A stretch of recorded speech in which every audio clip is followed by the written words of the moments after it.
Live Hospital, which promises to be the future of healthcare with its experienced patient care and guest-oriented approach, opened in Wadi Istanbul. It is that moment which makes you hold on to life, sometimes near a forest, sometimes in daily life. With its advanced diagnostic and treatment methods, that moment actually represents the future.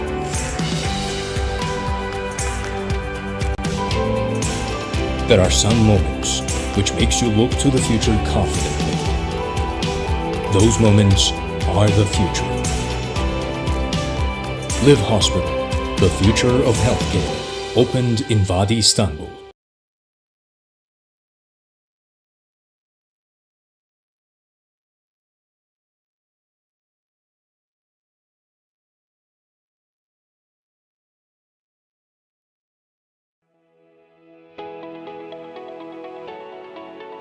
Good day and welcome. My name is Katerina Tikhanova. I'm from Ukraine. Me and my colleagues from different countries gathered here to help you and to give you the best medical care. Let me explain how the things are working here. First of all, we are receiving an email from you. It contains your request, all information about your disease, medical reports, MRI, X-rays, screens, etc. After that, we are sharing all that information with a certain doctor and taking his medical second opinion, which is MSO for short. The doctor prepares your own treatment plan accordingly. After that, we are taking the cost of that treatment plan from our accounting department and sending the offer to you. If you are accepting the program, from that moment you can start to prepare your plane ticket.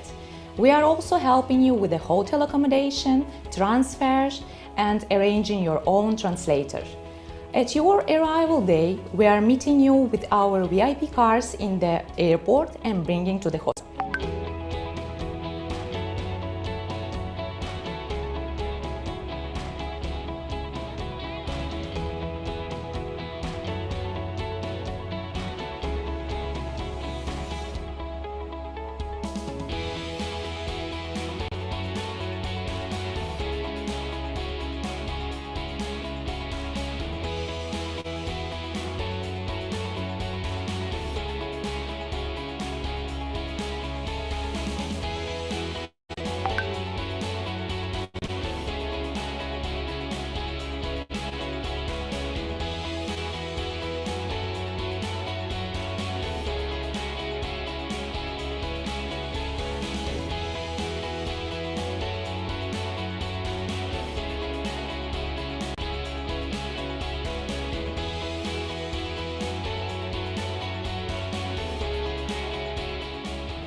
We are honored to know you as a Live Hospital family. We are ready to help you 24 hours a day, 7 days in a week.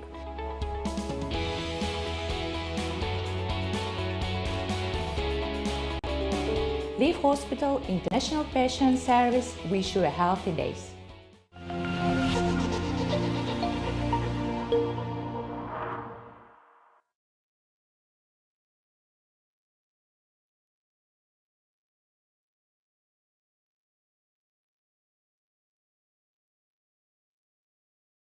A day,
Здравствуйте, меня зовут Нигина Исмаилова. Я являюсь ответственным лицом по медицинским запросам в клинике ЛИФ для стран СНГ. Наша команда состоит из 40 человек. Мы занимаемся предоставлением второго медицинского мнения. Для этого пациент отправляет нам свои медицинские заключения, лабораторные исследования, если есть радиологические снимки. Специалисты клиники ЛИФ рассматривают и составляют план лечения и диагностики. Алгоритм требующихся обследований, а также их предварительная стоимость отправляется вам на почту. После того, как вы подтверждаете план диагностики и отправляете нам дату вашего приезда, мы организовываем вашу предварительную программу обследования. В случае надобности помогаем вам с резервацией отеля. Также предоставляем вам трансфер с аэропорта в аэропорт.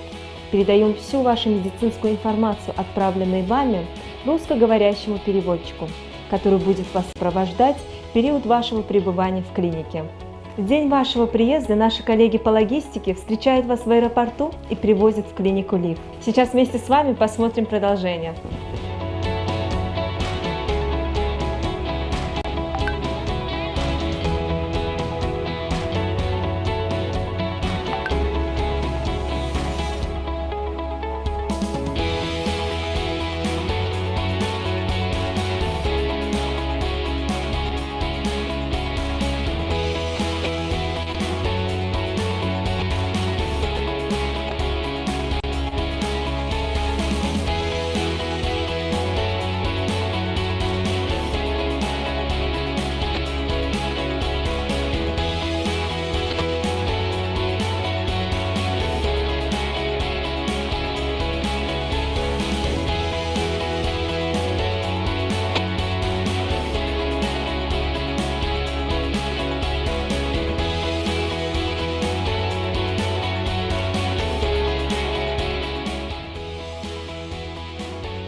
Мы, как клиника ЛИФ, гордимся тем, что нам предоставилась честь узнать вас.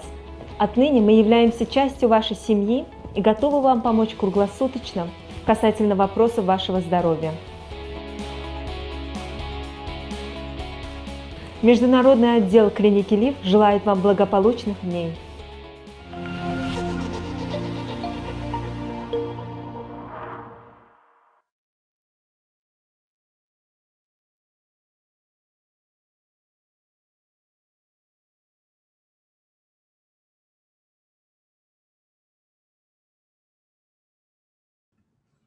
Share screen. Başladı.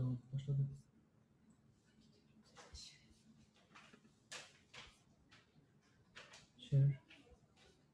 Yok kapattı ki. Oraya gidelim. Hocam başladı.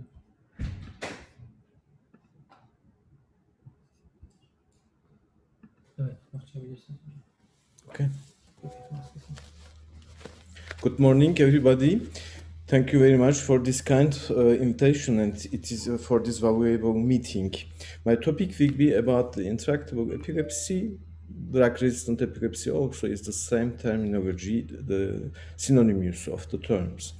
Yes, we will talk about the general aspects of the intractable epilepsy, the treatment options, and then epilepsy surgery, how to perform it. Of course, we know that there are many types of seizures, generalized or focal, but the first admittance of the patient is generally with generalized tonic-clonic seizures. And epilepsy describes chronically recurring seizures, and there are many epilepsy diseases, many epilepsy syndrome types, and when we organize all of the features of the patients about the epilepsy clinical, we are able to understand the syndrome, and of course the treatment will be more effective on these possibility. But we have to know that there are many different diseases and etiologies. This is the IGAE termination.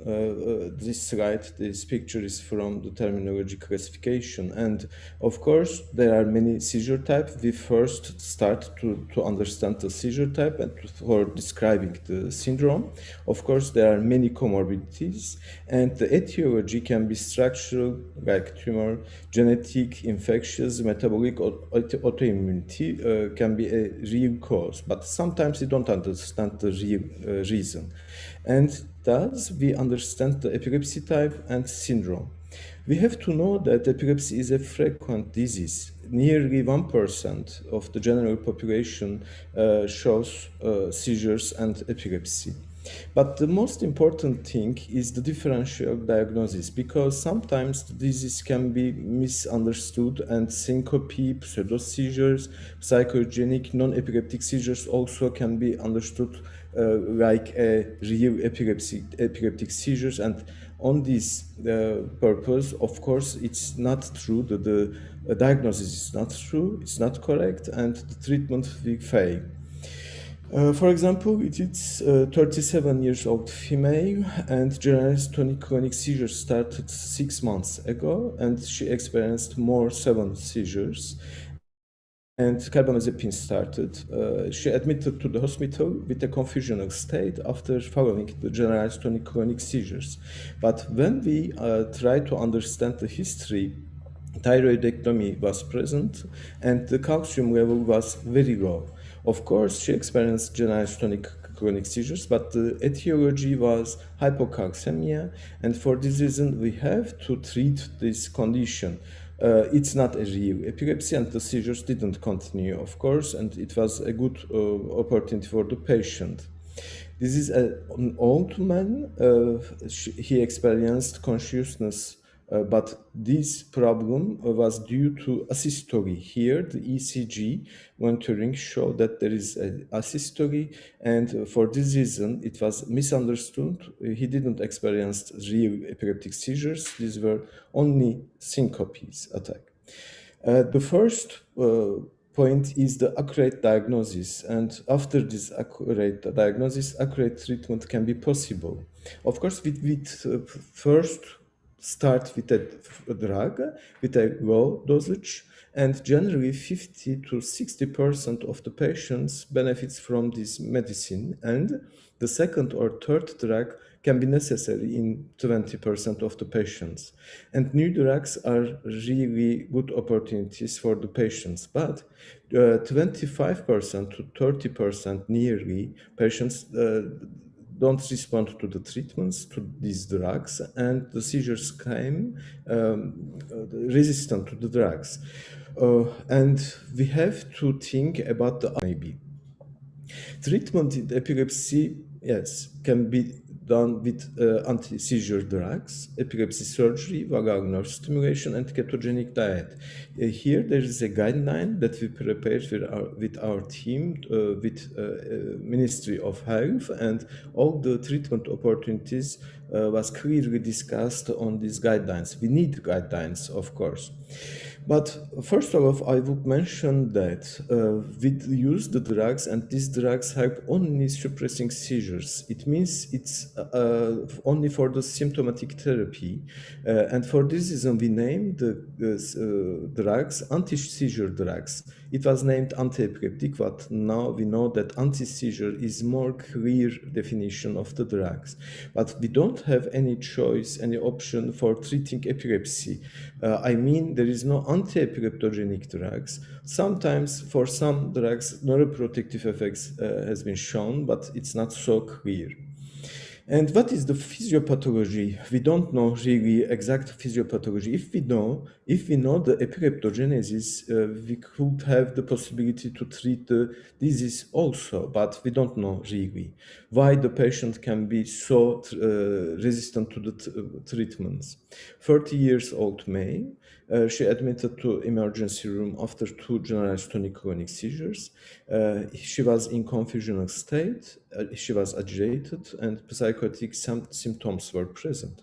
In her history, yes, the epilepsy was known, but no drug use and no seizures during 3 pregnancies. But one day, the seizures came resistant and more frequent, but there were no traits in the family. Here, the EEG show regularly spike and wave discharges, and we think that she was on non-convulsive epileptical state. And on the right frontal region, there were spike and wave discharge, showing the real focus. But there were no lesion on the MRI, and we performed, of course, the epilepsy surgery, but she didn't benefit from this surgery. On this patient, we can discuss we don't know really something that we miss something, and we don't know the real physiopathology, the exact cause of the disease, and for this reason, we don't understand why she was so resistant to the drugs and epilepsy surgery. Of course, there are many investigations, many papers done on this topic, and it's a real problem for the patient, for the population, of course, the drug-resistant epilepsies, and we have to do more, and we have a lot to do to understand the exact reason. Drug-resistant epilepsy, what we said, intractable or refractory, the terminologies are synonymous, they are the same. In International League Against Epilepsy, the task force did the definition. And drug-resistant epilepsy is defined as failure of adequate trials of two tolerated, appropriately chosen and used antiepileptic drugs. And it's not easy to achieve the seizures freedom with these two drugs. It can be in monotherapy or both together. But of course, this definition is not enough, because the seizure frequency, the severity of the seizures, the duration of the disease, the quality of life, how much its impact, it's very important to understand. And all of these features are important to define the drug-resistant epilepsy. Of course, the patient has many social problems too. Family life, working life, the education, stigmatization become a real problem for the patients, for all of the epileptic patients maybe, but especially the drug-resistant epilepsy patients are more important on this topic. We know that mortality rate are high in drug-resistant epilepsy is 2 or to 10 times more than the general population. And we know the term sudden unexpected death, SUDEP, is very important in drug-resistant epilepsy patients. And it's a real problem, and we have to be aware of it. Of course, the hormonal problems are frequent in epilepsy, in drug-resistant patients too, mainly in temporal epilepsy, because it's the limbic system and it's so close to hippocampus and hypothalamus, etc. All of them, both male and female patients, are affected, and they can have reproductivity problems, and for the patients is very important. Of course, sleep disturbance are very frequent, and all of kind of sleeplessness and sleep disorders can be seen in these patients. And of course, if the sleep is disturbed, the epilepsy seizures also will worsen. And psychiatric comorbidities are very common, and like the other systemic problems maybe, but especially when the psychiatric comorbidities are present, it can be anxiety, phobic disorders, depression, suicide trials, etc. It's a problem to manage the patient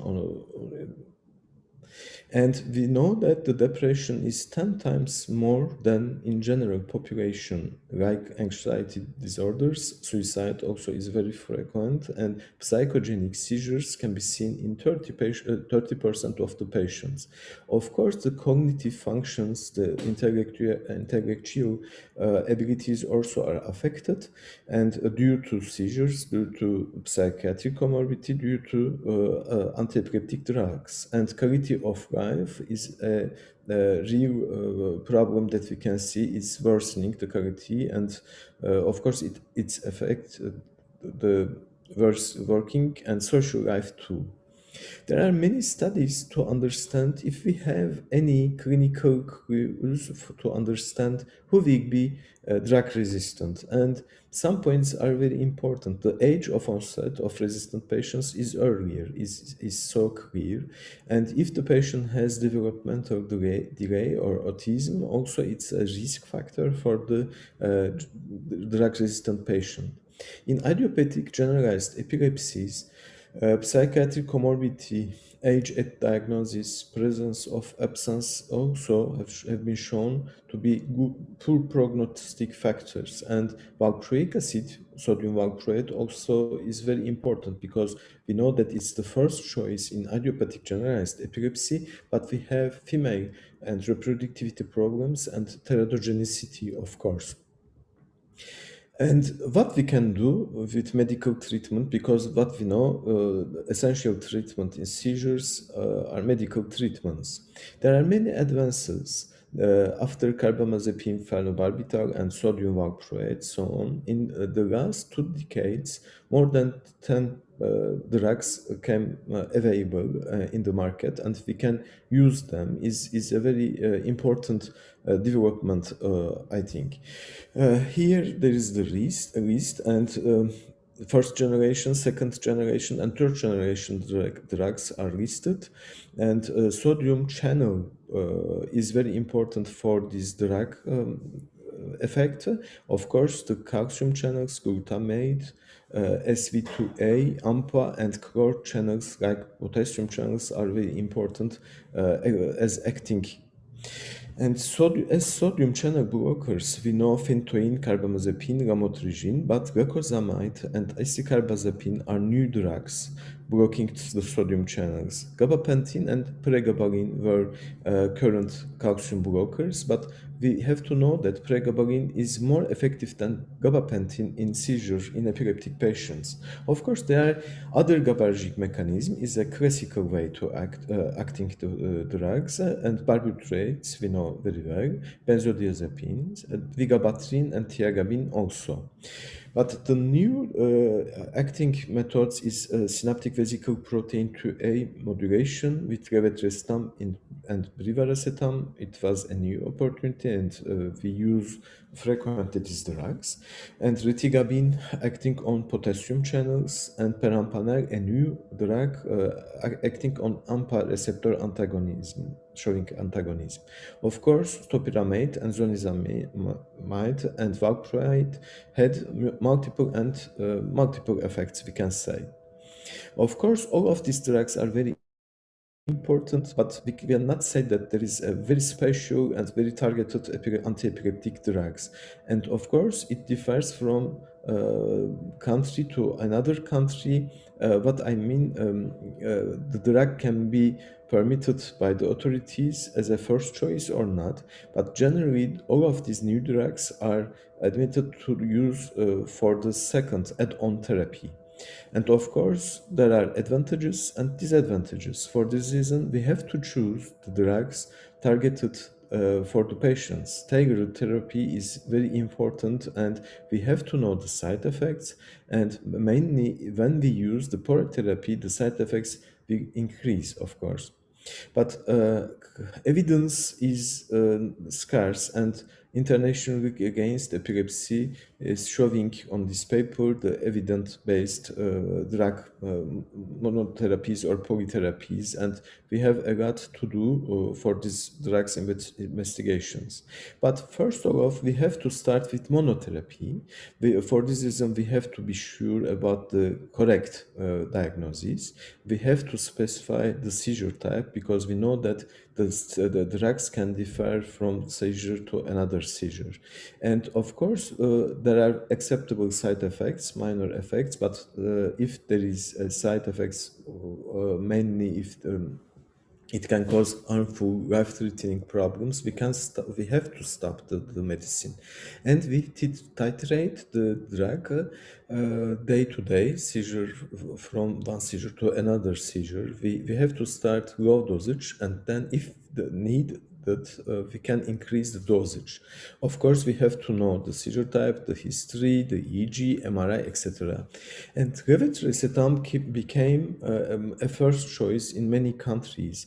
It was carbamazepine for focal seizures and valproate for generalized epilepsy, but now levetiracetam has a broad range, can act for focal and generalized seizures, is helpful, and generally there is no big and problematic adverse effects, but chronically, of course, depression and the other psychiatric comorbidities are really common with levetiracetam.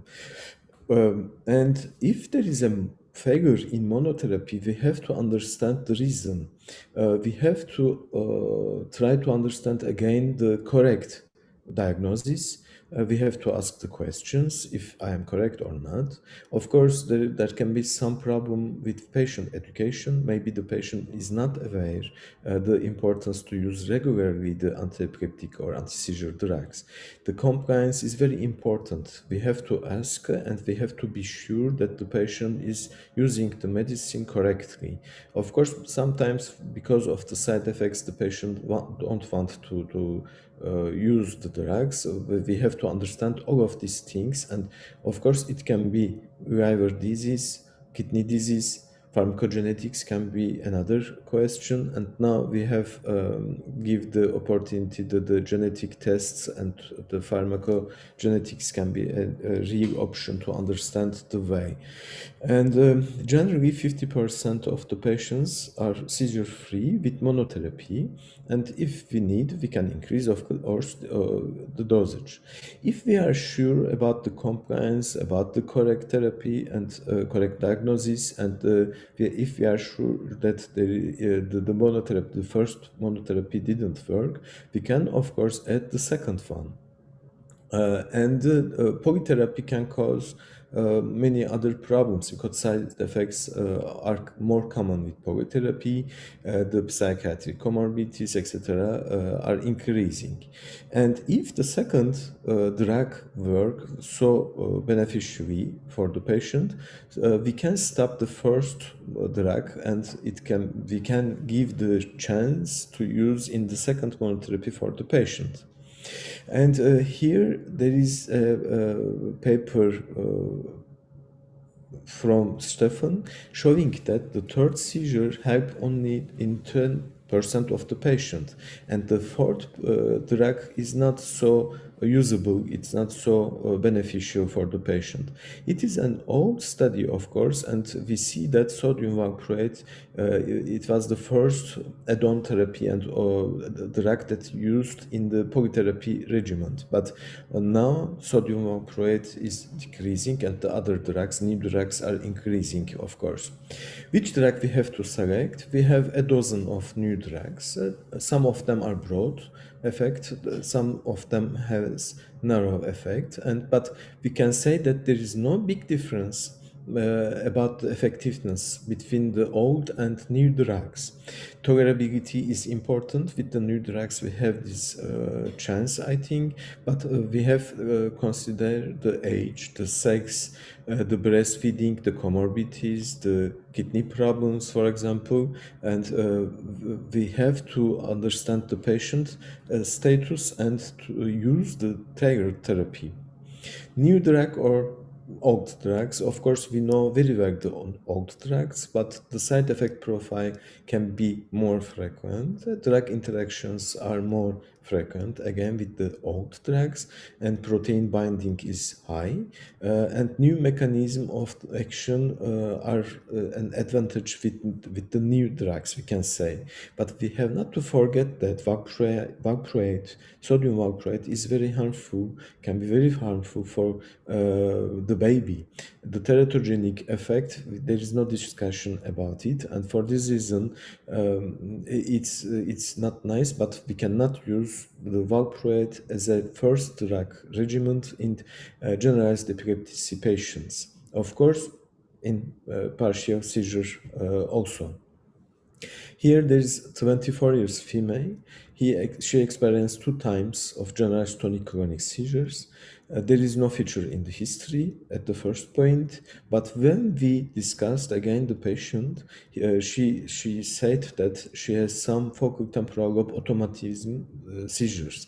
And here on the MRI, we see the hyperintensity and atrophy on the left side of hippocampus.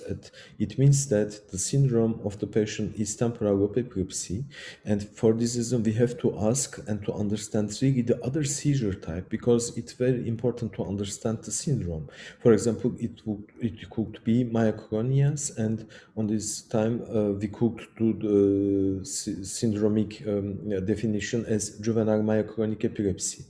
Of course, this syndrome on this time we can understand the prognosis, but we have to wait the problems with the treatment options, the side effects, etc.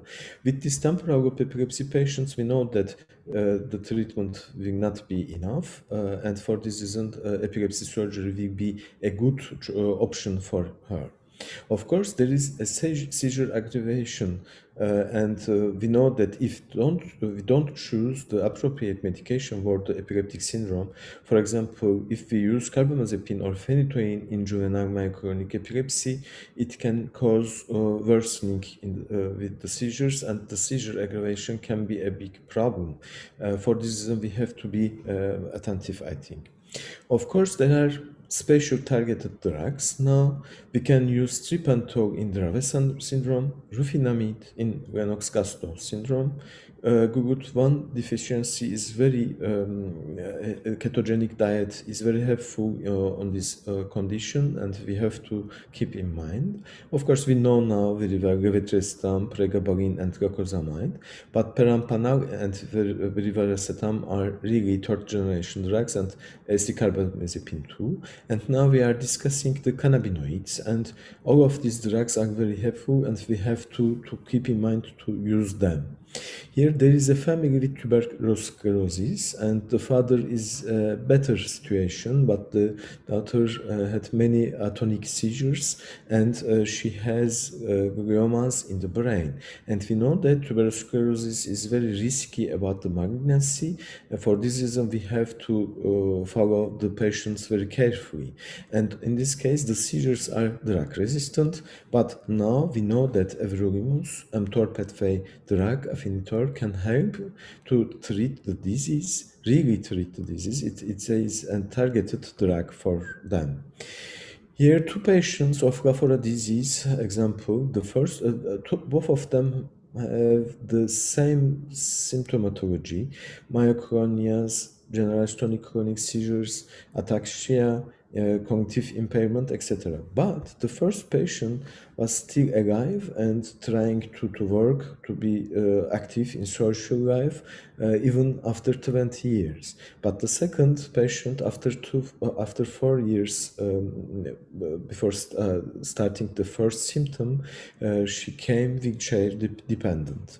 And both of the cases showed Lafora bodies. In skin biopsy, the EEGs were similar, but the genetic, the mutations were different.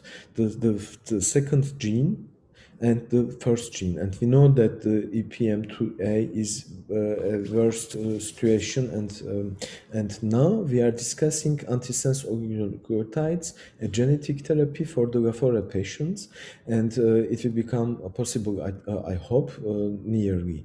It's the same mechanism, genetic therapy mechanism in spinal muscular atrophy and SMA patients. It will be available for the Lafora patients too.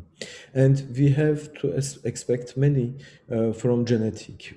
If genetic testings are available, we can do correct diagnosis, the syndrome diagnosis, and genetic counseling can be more effective. And of course, genetic therapy can be an option, and it will be ameliorated, I think. Of course, now the pandemic is a big problem, and all of us are in risk, but epileptic patients and especially drug-resistant patients are in risk because they cannot come to outpatients. We cannot follow them regularly. The EEG, the MRI, everything we can miss them. And of course, there is a big question about the vaccines. But we know that the vaccines, there is no big evidence that the vaccines worsen the seizures. But we have to be careful. Of course, sometimes the fever is a real risk. Of course, there are many drugs we are using in COVID patients, and they are affecting the antiepileptic drugs. Of course, vice versa, antiepileptic drugs also can affect the COVID drugs. And of course, now for these patients, epilepsy surgery is a very important opportunity. And all of the treatment-resistant epilepsy patients are candidates for epilepsy surgery. We know really epilepsy surgery, it has been practiced for centuries, but in the last century there is a modernization, but there are many patients who need epilepsy surgery, but there are not so much epilepsy centers. In Turkey we have a lot, and we are working on that, but generally the patients cannot benefit from these centers, but we know very well that it's so clear, there is real evidence that in temporal lobe epilepsy surgery is better than anti-epileptic drugs. For this reason, we have to think about it, and it's confirmed that durable benefits of epilepsy surgery can be taken. And on this study with 5 to 10 years follow-up of the patients, it's shown that 62 of them were seizure-free. Of course, all treatment-resistant cases with focal seizures are epilepsy surgery candidates, we said. Temporal lobe epilepsy, hippocampal sclerosis, Sturge-Weber syndromes, schizencephaly, focal cortical dysplasia, arteriovenous malformation, and there is a big list for that. It's 18 years May. He was operated for left hippocampal cavernoma, and he is seizure-free after this operation. It's so clear there is a lesion, he experienced seizures, and the surgery was really beneficial for this case. But there are surgical practice deficiencies. Although the parameters were so clear and were really well developed after Engel, and we know that more than two of the temporal lobe epilepsy patients benefits, we know that it can take 22 years until epilepsy surgery. And for this reason, we have not so much time, I think, to we have to keep the patients more effectively. And when we have to do this epilepsy surgery, the average referral time was shown in this paper that it was between 25 years. And we know that these are progressive problems. These epileptic seizure syndromes are progressively affecting learning, and memory impairments are seen. For this reason, we don't have really so much time. And comorbidities, problems, social problems are more frequent when the time cools. And secondary change in chronic temporal lobe epilepsy can be seen because it's a dynamic process. The epileptogenesis is going on during all of this period. And for this reason, we have to stop the seizures really. Of course, it's a teamwork. There must be a very careful pre-surgical evaluation. We have to be sure about the seizure onset zone. For this reason, we have to investigate patients clearly. And we need many investigations. We need the team, psychiatrists, neurosurgeons, neurologists, epileptologists, child neurologists, and so on, neuropsychologists, etc. Neuroimaging is the first step, is very important, but it must be with the epilepsy protocol, of course. And here we can catch the small things, small lesions like cortical dysplasias or hypocampal sclerosis. But the video EEG investigation is very important. We have to see the seizures, and we can understand the video, the semiology of the seizures, and we can understand the electrophysiology when the seizure starts, where from which part of the brain the seizures start. Clearly, we can define it, and it's very important. And we can, of course, differentiate the other options, for example, the syncope or psychogenic seizures also. Here, 30 years old female, we see here the cortical dysplasia in the right frontal region, and the PET studies show hypometabolism in the same region too. These findings are concordant, and the EEG, interictal EEG, showed fast rhythmic activities on the same region, but of course, findings are not supportive because there are big artifacts, because these were frontal lobe seizures and hypermotor seizures, and she is now seizure free. She stopped for medication, for anti-epileptic medication. She is so active in her social life. She has the second baby, and we are so happy really to understand it. And of course, functional imaging studies are important, SPECT, PET, I mean, and if all of these findings were concordant, which all of them, it's more effective to do the epilepsy surgery.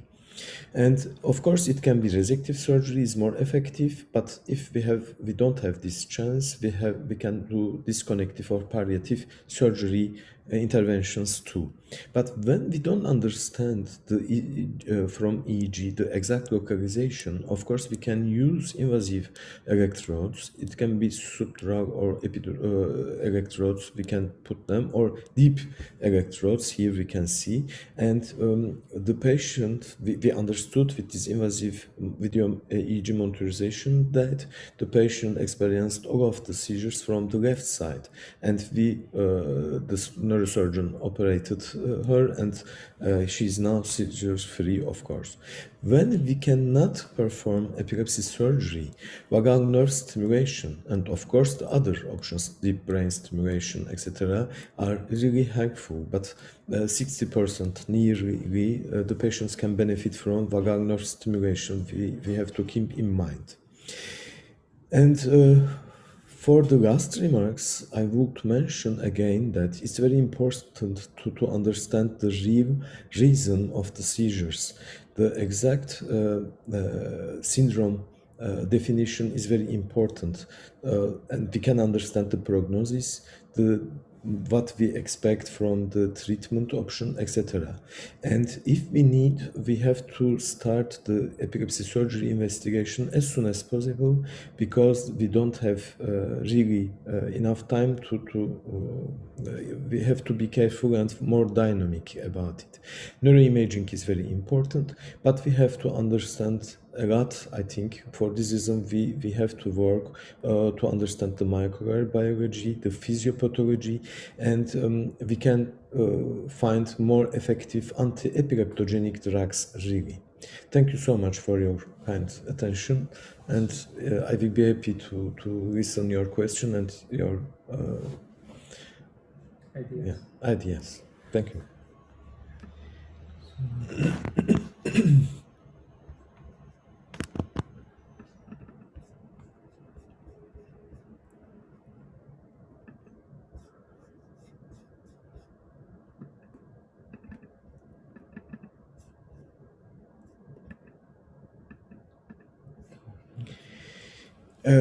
Yes, thank you for the comments. Do any anticonvulsant drugs increase the risk of contracting COVID-19 or the complication of COVID-19 infection?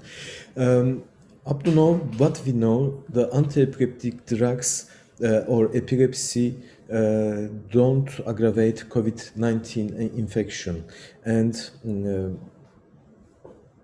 there is no risk. There is no risk shown that the epilepsy or drugs increase the risk of COVID-19 really. But we have to know that in COVID-19, the drugs used can be affected by our anti-epileptic drugs, or maybe the systemic comorbidities can affect the COVID-19 drugs, or vice versa, what I said. Does epilepsy cause memory loss? Generally, the syndrome, the underlying reason of the epilepsy is important to understand, to answer this question. For example, with childhood absence epilepsy, small 10-second absence seizures doesn't cause any real problems for juvenile myoclonic epilepsy, for example. But when the drug resistancy is present, and mainly if there is temporal lobe epilepsy, yes, memory loss is very important. Intellectual problems, neurocognitive effects are affected because it's in the hippocampal region. It's very important for the memory, and it can be verbal memory or the other cognitive effects are really affected with these seizures and with this syndrome. What are the misconceptions about epilepsy today? Ne demek istiyor misconception? Ne demek istedi? I didn't understand the real. Can a person die from epilepsy? Yes, he can die, of course. It can be because of the seizure. For example, the epilepsy patients must not drive or must not scuba diving, for example. It can be harmful. But apart of these traumatic injuries, of course, SUDEP is a real feature for epilepsy patients. When they use many drugs, and if the seizures are resistant, SUDEP is a big problem, and we can see. And sudden unexpected death, we can understand, and we don't know so much, and we cannot follow maybe the patients or the programs that don't come and to say that my relative is dead because of the seizures. For this reason, maybe we miss it. But now we know that the SUDEP is a real problem. We have to be careful. The cardiologic investigations must be done. The family history is very important. The genetic basis can be important too. And SUDEP is a real problem, really. What are the misconceptions about epilepsy today? There are many misconceptions, I think. Mainly, we have some investigations. We ask to the population.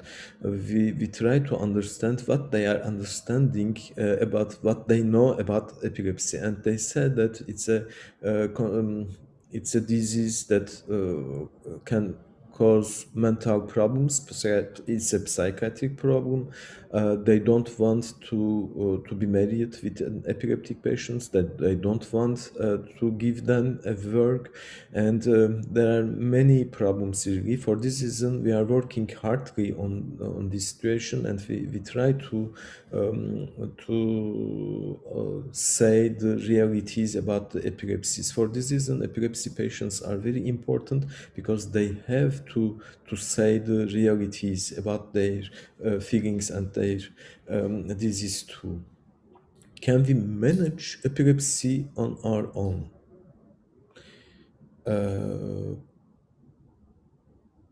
What I couldn't really exactly understood.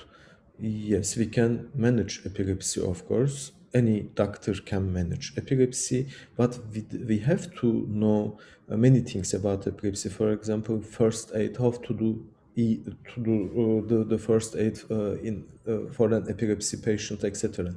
But I recommend that a neurologist follow the epilepsy patients, and if there is a drug-resistant drug-resistant patients, an epilepsy center must be in charge, I think. Is there a difference in the treatment of epilepsy in women and men? Generally not, but of course that the pregnancy is very important for women, and of course mix and breastfeeding is very important for women, and we know that valproate, phenobarbital, and phenytoin is really harmful, and they have teratogenic effects. For this reason, there is a difference between men and women, but I don't know the other things. Generally, it's the same thing. But valproic acid, sodium valproate, we cannot use for female patients, but we have to use for male patients, and we must be careful. We have to explain everything about the pregnancies and teratogenities before days, before years they have to be married, and it's very important. Thank you. Ara olacak. Thank you so much for your comments and questions. It was nice to be here with you. I'm glad for it, and see you next time.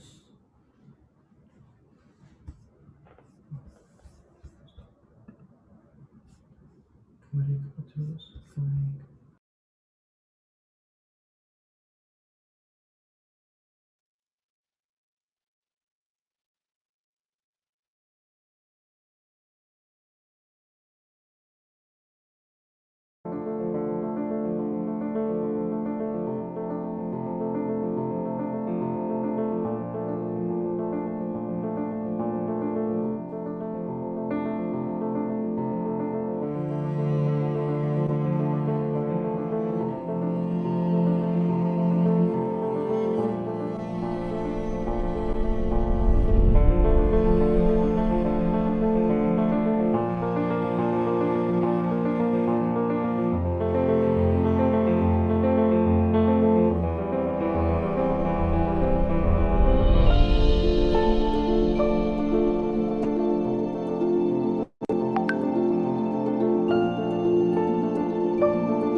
Live Hospital, which promises to be the future of healthcare with its experienced patient care and guest-oriented approach, opened in Vadi Istanbul. It is that moment which makes you hold on to life, sometimes near a forest, sometimes in daily life. With its advanced diagnostic and treatment methods, that moment actually represents the future.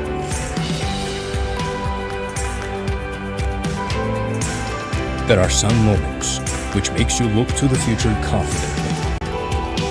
Those moments are the future.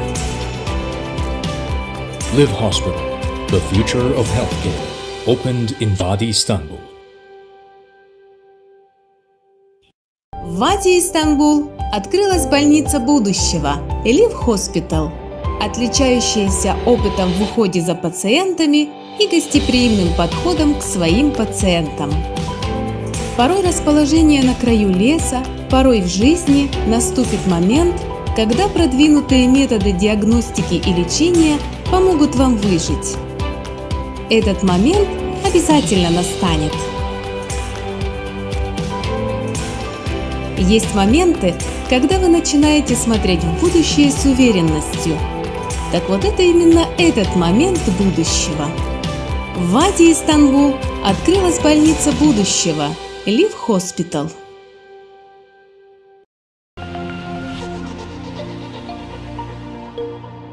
MR Linak, one of the most important investments in cancer treatment in Turkey, was realized at Elif Hospital. With MR Linak, an effective radiotherapy method, all treatment is done in accordance with the target. Thanks to the MRI images, the required dose is applied to the tumor with a point shot during the treatment. While there is a very rapid response to the treatment, the healthy surrounding tissues are better protected. Thus, the number of sessions is reduced and a comfort zone is created for the patient. Hastalarımız her gün makineye geldiklerinde öncelikle nasıl bir alandan ışınlanacakları makinedeki o günkü anatomisine göre belirlenerek kişinin o günkü durumuna adapte edilmiş, uyumlandırılmış bir tedavinin önü açılmaktadır. Özellikle yumuşak dokulara çok yakın olan tümörlerin günlük olarak görülmesine ve etrafındaki normal dokuların yine çok iyi bir şekilde fark edilerek gereksiz radyasyondan kaçınılmasına yardımcı oluyor.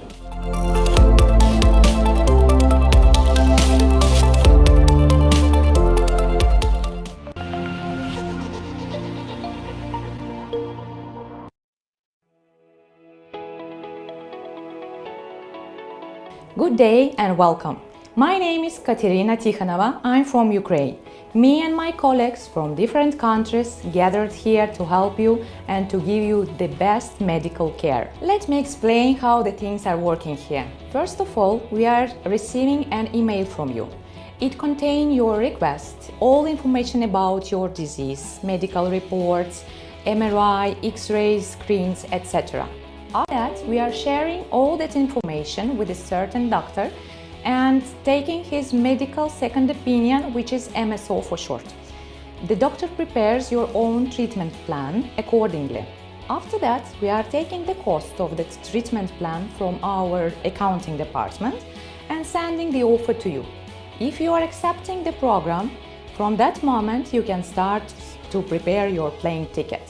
We are also helping you with the hotel accommodation, transfers, and arranging your own translator. At your arrival day, we are meeting you with our VIP cars in the airport and bringing to the hospital.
We are honored to know you as a Live Hospital family. We are ready to help you 24 hours a day, 7 days in a week.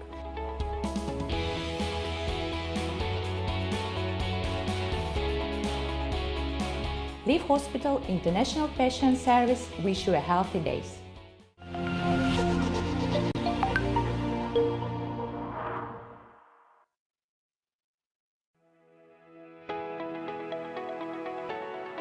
Здравствуйте, меня зовут Нигина Исмаилова. Я являюсь ответственным лицом по медицинским запросам в клинике ЛИВ для стран СНГ. Наша команда состоит из 40 человек.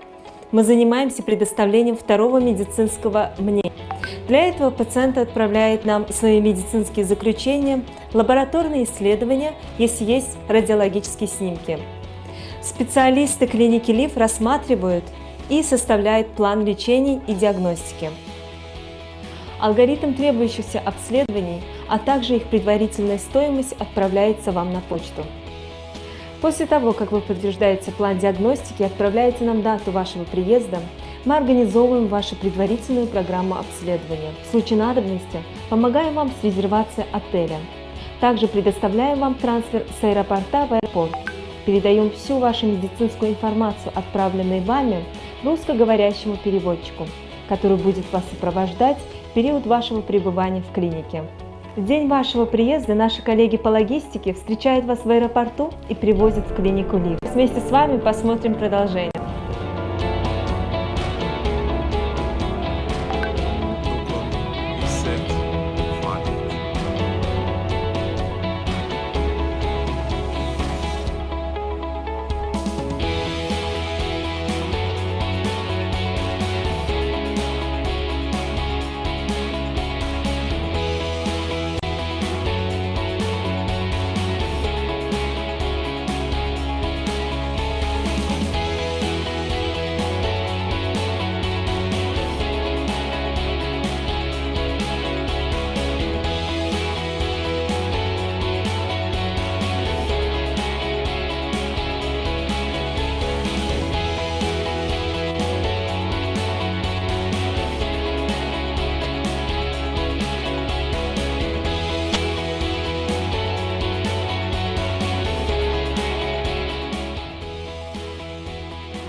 Мы, как клиника ЛИВ, гордимся тем, что нам предоставилась честь узнать вас. Отныне мы являемся частью вашей семьи и готовы вам помочь круглосуточно касательно вопросов вашего здоровья. Международный отдел клиники ЛИВ желает вам благополучных дней.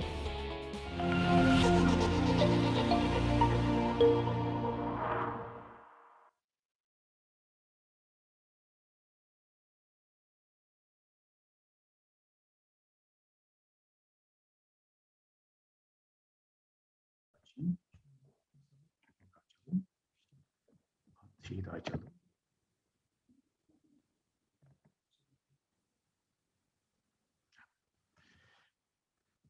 Hi,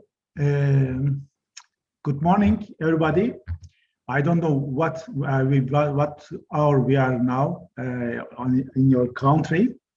I am Dr. Nebil Yıldız. I am neurologist.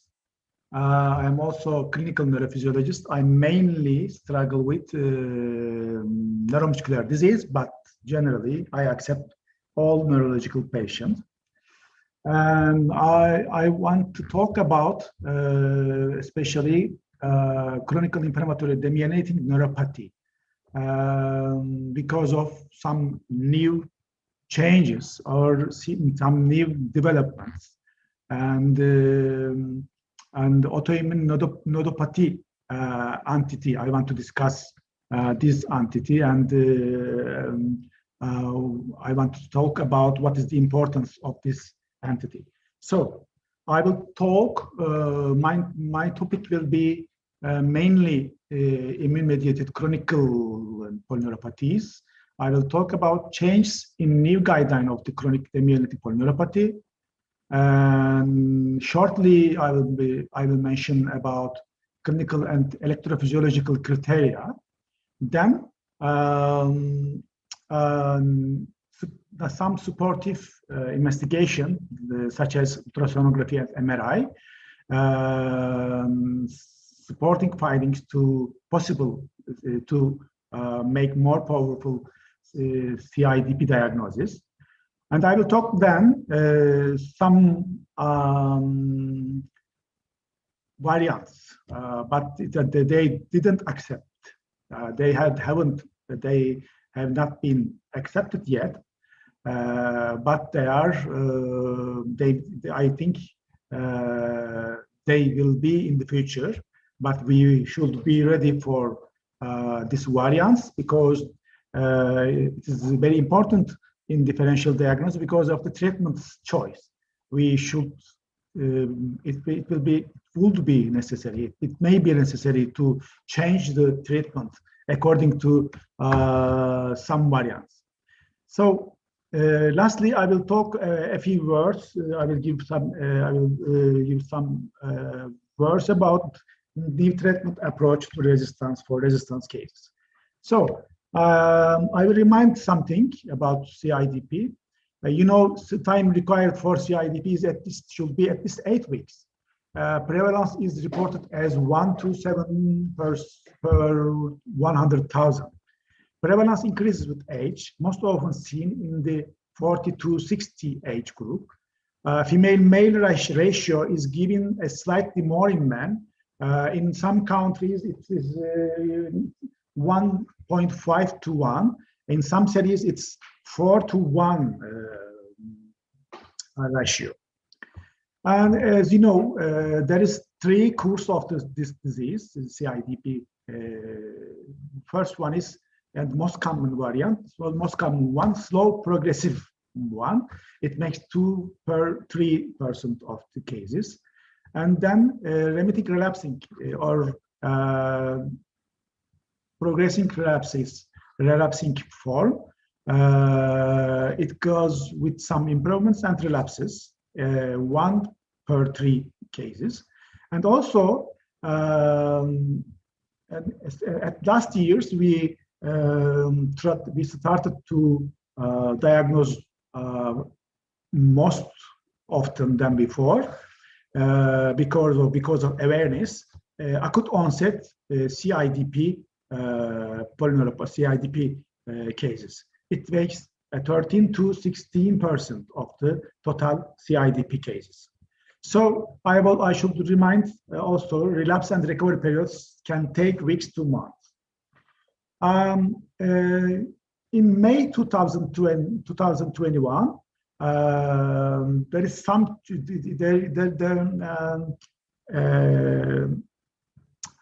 new criteria or a revision of the criteria of CIDP is reviewed, and so we have now some changes on this criteria. I will compare with previous one, which is reviewed in 2010. Nearly clinical criteria, there is not so much changes in clinical criteria. There are not so much changes also on variants. There is still distal CIDP, multifocal CIDP, focal CIDP, motor CIDP, pure motor dominant CIDP, and sensory dominant CIDP. So there is no difference between two review. As you have seen, CIDP, typical CIDP cases. What I mean with typical CIDP, it means proximally and distally involvement, dominantly motor involvement, mildly sensory involvement, and to some extent some distally and proximally sensory abnormalities, especially sensory ataxia in some patients. So these cases make typical CIDP cases. So it makes more than 50%. And also we have some atypical cases, distal predominant one, sensory predominant one, motor predominant one, asymmetrical one. So they make another 50% of the cases. In focal cases or asymmetric cases, we say them MASAM, multifocal acquired demyelinating sensory and motor neuropathy, as you know.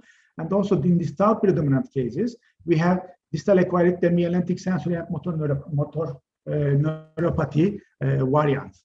So I want to talk about all these variants. I want to talk mainly new discussable variants on. Okay, so first one is acute onset CIDP. This concept it had been also there was in the review of the 2010 also. There is not so much changes about them, but I should remind it. Typical CIDP may present, we said it should be more than 8 weeks in the beginning of my talk, but typical CIDP may present acutely also. Acute onset CIDP, we call them acute onset CIDP, in up to 13 to 16% of patients can start with acute onset. So it starts and it rapidly progresses in 4 weeks and deteriorating or worsening continue more than 4 weeks, more than 8 weeks, and or relapse. It makes some relapses at least 3 times after initial improvement. So in case acute onset, but then progression in the follow-up. So we should be aware of this kind of polyneuropathy. So we should hold our mind. It can be also acute onset CIDP cases. But there is no specific clinical features to discriminate, but maybe I can say they remain able to walk independently, these cases, and there is no respiratory or autonomic nervous system involvement. There is no cranial involvement in these cases. More likely to have, they have sensory signs. A few words for pathophysiology of CIDP. I will mention about because to understand the difference between a new variant with typical CIDP cases. In CIDP, there is first of all, it should be blood-nerve barrier interruption, disruption, and then both T cell and B cell joining to the pathology with macrophage and complement system. They altogether makes all the pathology about myelin disruption, especially on Ramvier nodes. Around Ramvier nodes, we can see myelin impairments, myelin disruption, dismantling in these cases. So when we show sural nerve biopsy of these persons, we see in these fiber segments biopsies, some demyelinating, some unmyelinated segment in the teased nerve fiber biopsy. Also, on axial biopsy imaging, we can see myelin loss and some macrophage which contain myelinated debris inside. And also, when we looked up the myelin, when we focused on the myelin, we can see detachment of the myelin fibers, as you have seen here. In this schematic diagram, also we can see normally myelin on axon, and this one is after inflammatory reaction, after antibody binding. You can see myelin impairment and myelin detachment in these patients.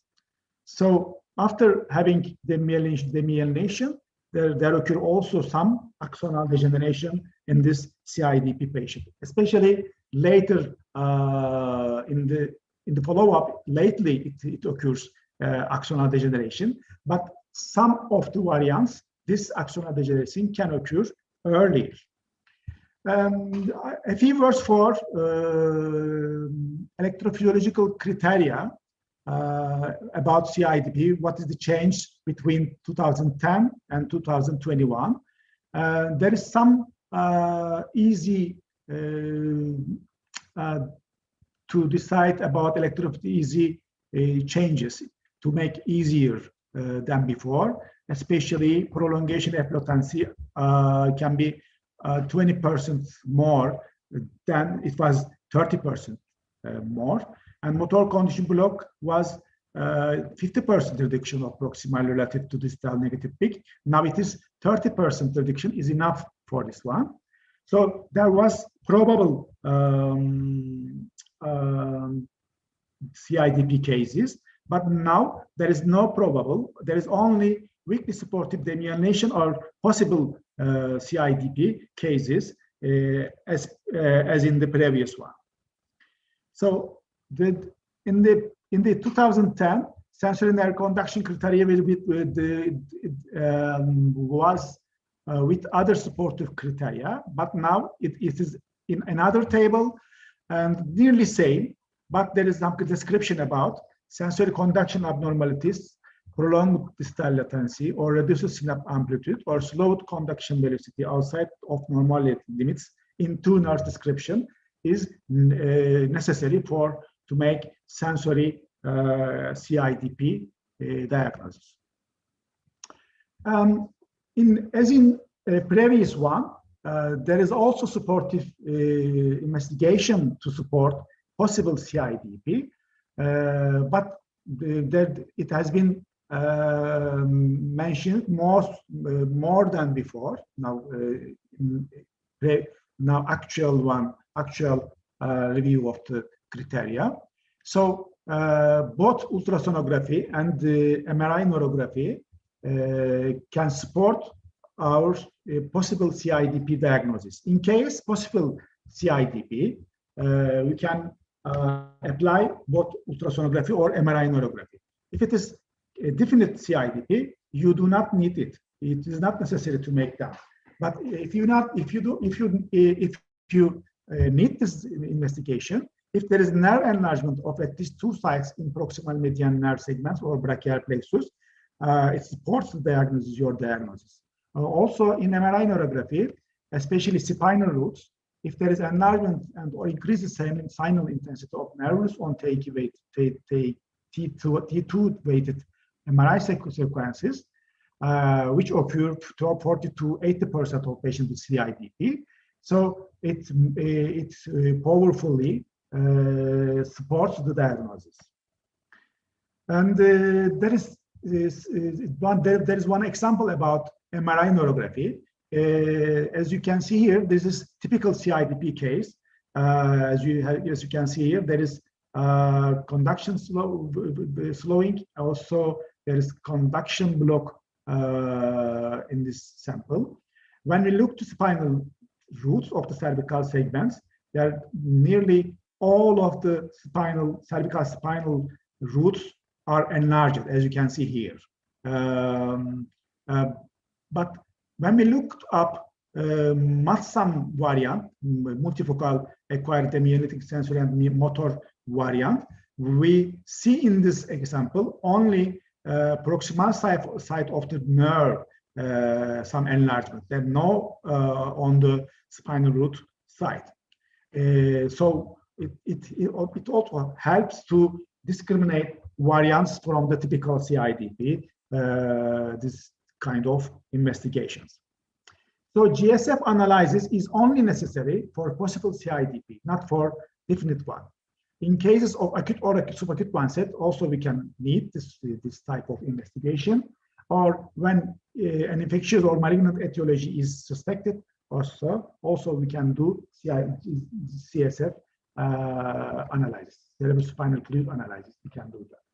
So when nerve biopsy is only necessary if this CIDP cases is very severe.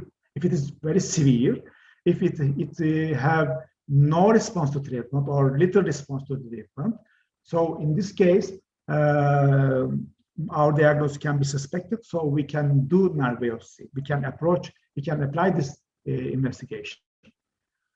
In some cases, especially distal CIDP cases, we do monoclonal gammopathy testing and anti-MAC antibody testing.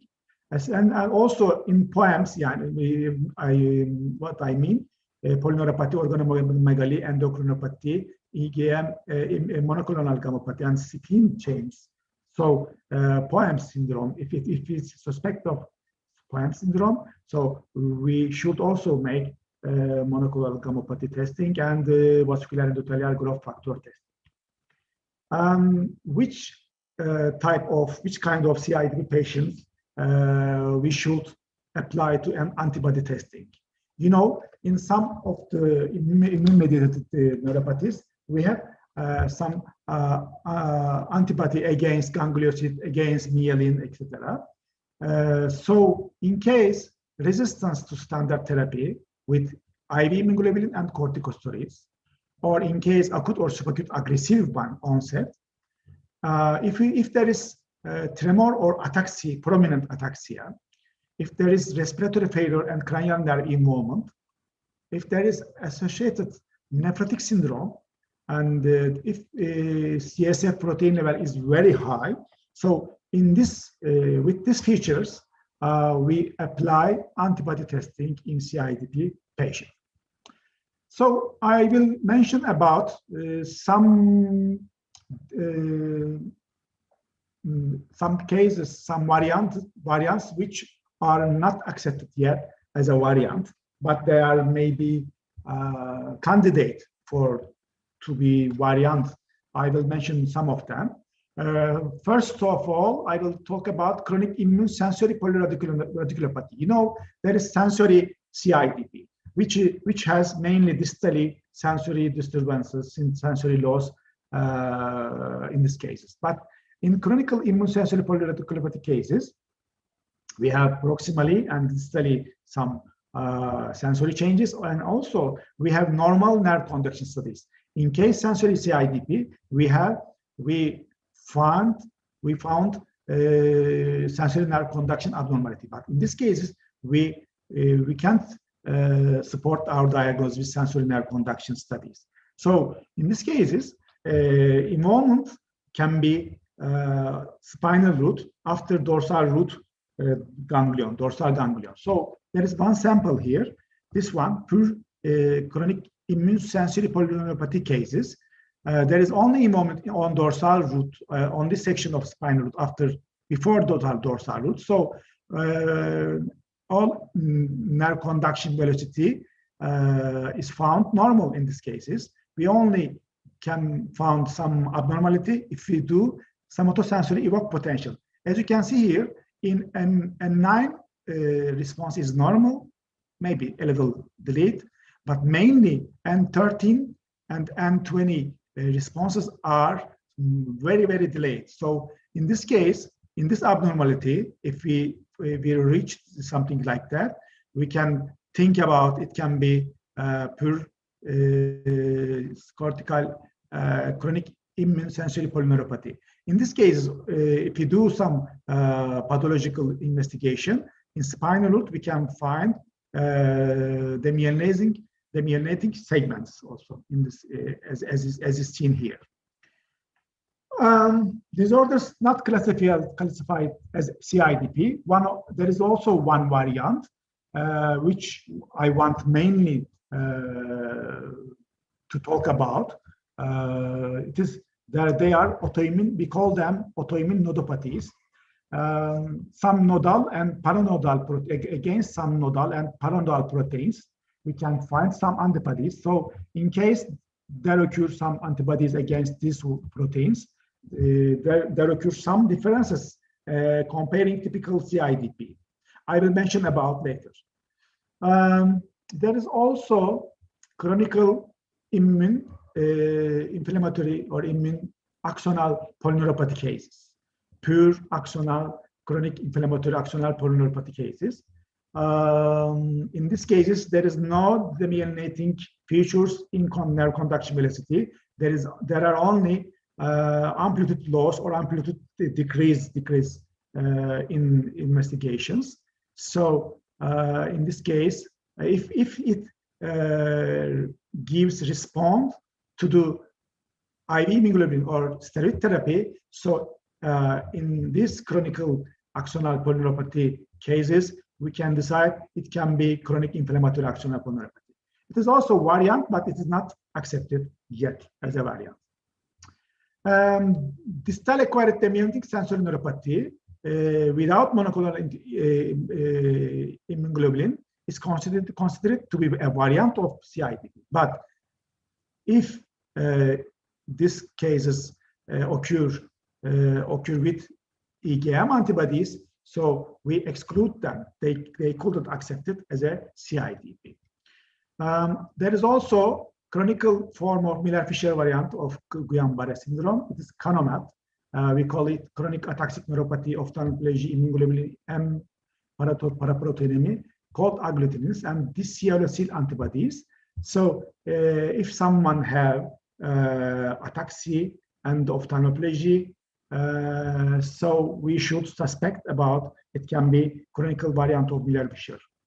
But it is also not classified as CIDP. Multifocal motor neuropathy, as you have known by you also, it has anti-Gambir antibodies, so it's also excluded as a variant of CIDP.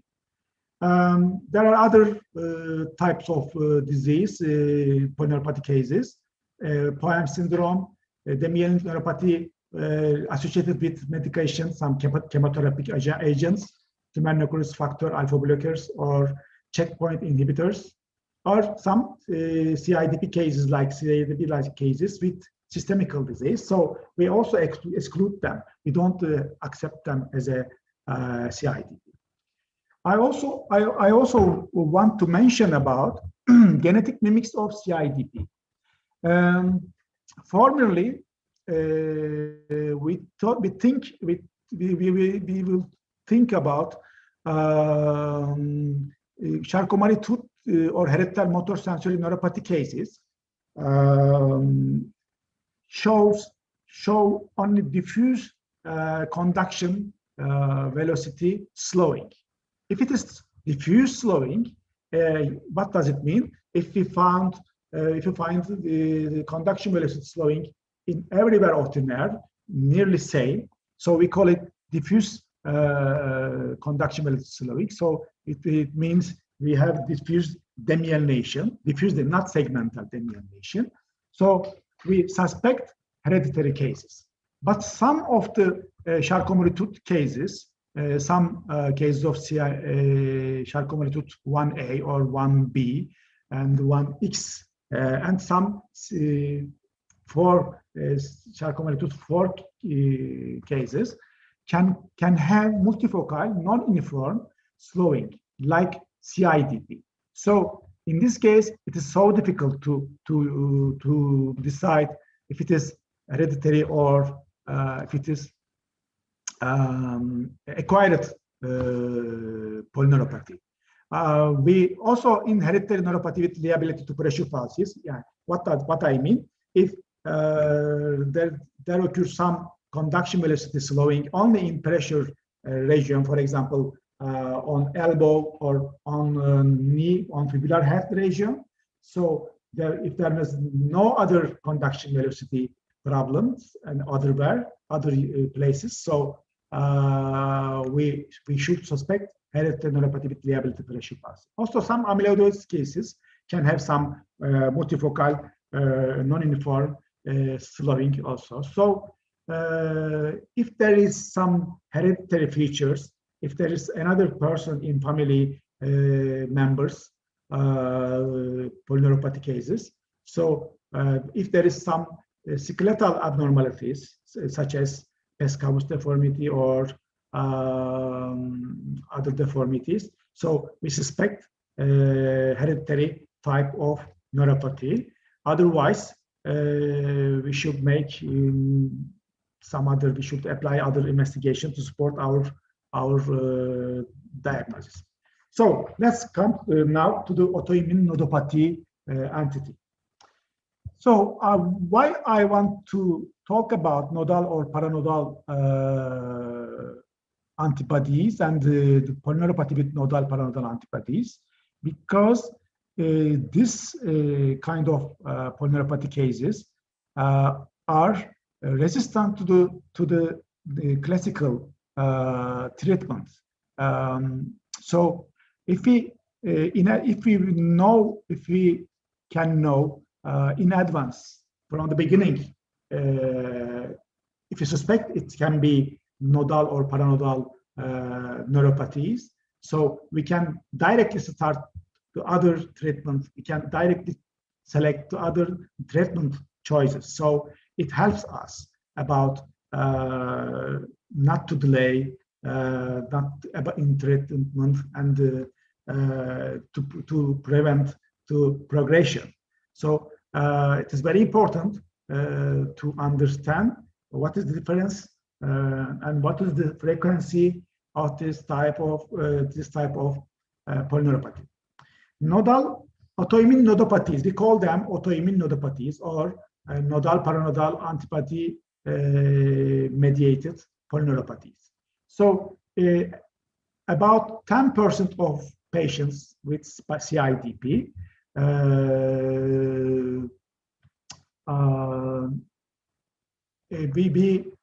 we find autoimmune nodopathy in 10% of patients of CIDP. These antibodies, especially immunoglobulin G4 type antibodies, and they are directed at proteins at or near the node of Ramnier. There is mainly TRI1 most common seen, and there is also rarely seen 2-1. Rarely seen 2-1, neurofacin 140 and neurofacin 186 neuronal proteins. The polyneuropathy due to this kind of proteins are very rare. So I will mention other one, especially most common type is neurofacin 155, and then contactin 1 and caspar 1 antibodies. I will mention mostly about them. What is the prevalence of this type of neuropathy? In many study groups, there are different results. For example, in Japan or in ASEAN country, in China, in ASEAN country, they occur more oftenly in that country, but in European country, they occur less frequent than ASEAN countries. So when we look at Japan or ASEAN series, the prevalence reached to 22% nearly. Mainly, most common type is, as you have seen here, neurofacin 155, and less frequently contactin 1, and then less frequently than this one, caspar 1 antibodies in this type neuropathies. First of all, I will mention neuropathin 155 positive CIDP or polyneuropathy variant. What does this proteins mean? Neuropathin 155 proteins are found on myelin site in Schwann cell, myelin site of the Schwann cell, paranodal region in myelin, on myelin, and of the produced by Schwann cell, especially. Caspar-1 and contactin-1 proteins are localized on the axons, axolemma and axons of the nerve. So they make axonoglial complex. This complex helps to organize ion channels. Because of these complexes, these proteins, there are so many sodium and potassium channels on the nodes and paranodal areas. So in case impairment of these complexes, in case disruption of these complexes, this ion channel organization dismantled, decreased, and so there occurs some dysfunction of conduction and some velocity decreases or conduction block. So this axonoglial complexes very important about myelin axolemma interaction. Neuropathin 186 and other one found on nodal section on axolemma, but that in this case on axolemma side, they make also complex with gliomedin. Okay, let's turn again. Neuropathin 155% prevalence. As I said before, in the European country it's less than 3%, and in ASEAN countries it makes 22%. So in Japan, then they compare with MS, other neuropathies, and healthy controls. 18% in CIDP patients, 0 in MS patients, and other neuropathies 2.5, and healthy controls 0. As you can see, it is very specific. Then there is, in Chinese CIDP patient, there is 22% positivity.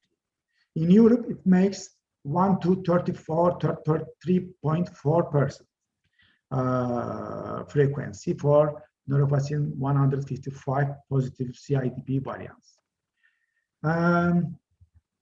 There are other studies, for example, in this meta-analysis, 12 studies with neuropathin 155 immunoglobulin G4 positivity,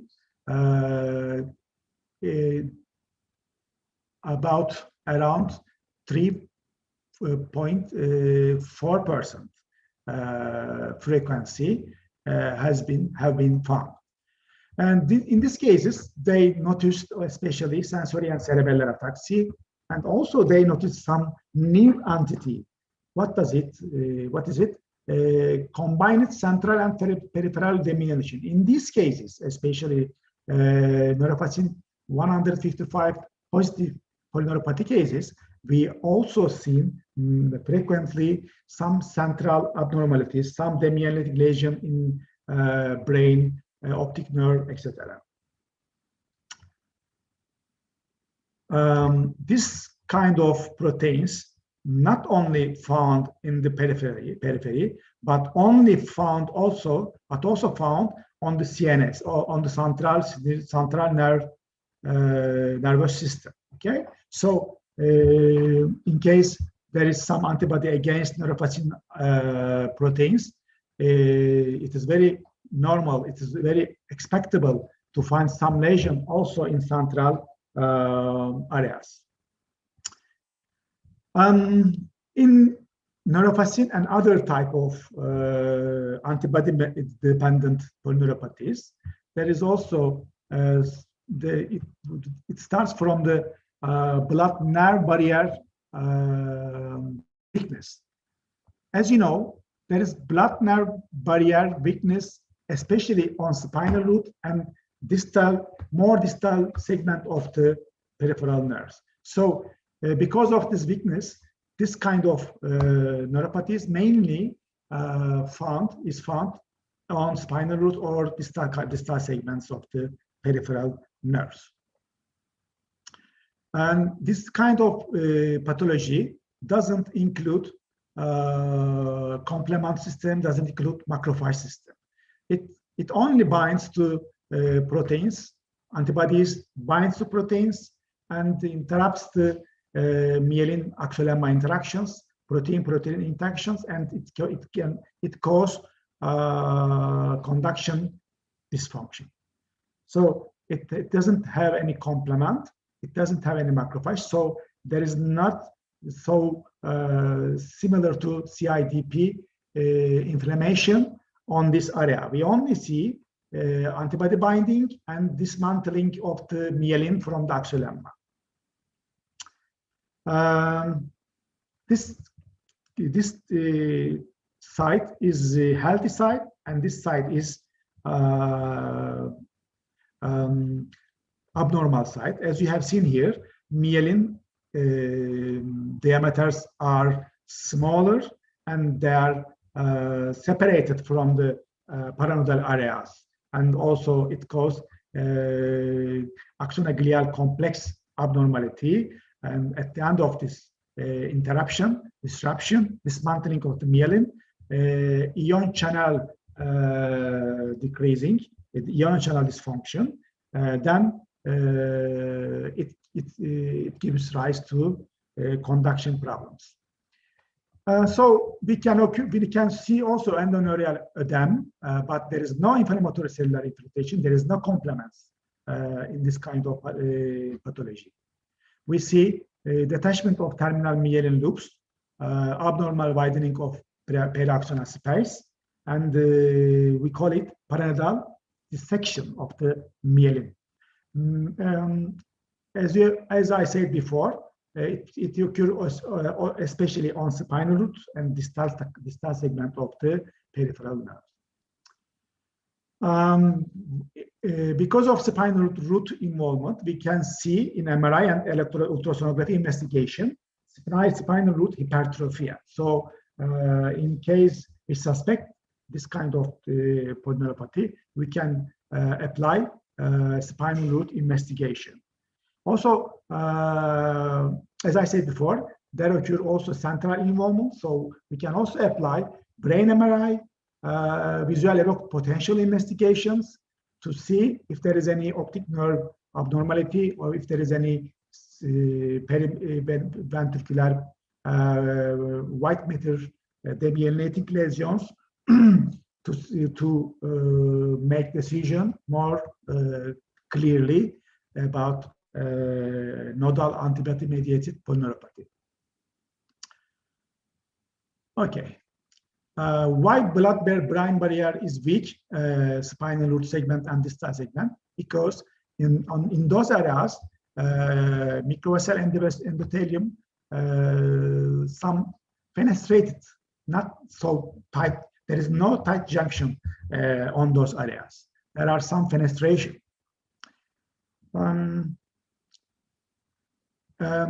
When we come to the contactin and Caspar-1 antibody-mediated polyneuropathy, there is also severe axonal loss. In neuropathin 155 polyneuropathies, there are mainly demyelinating and partly axonal loss, but in contactin and Caspar-1 antibody-mediated polyneuropathy, there occur severe axonal loss, to some extent demyelinating features also.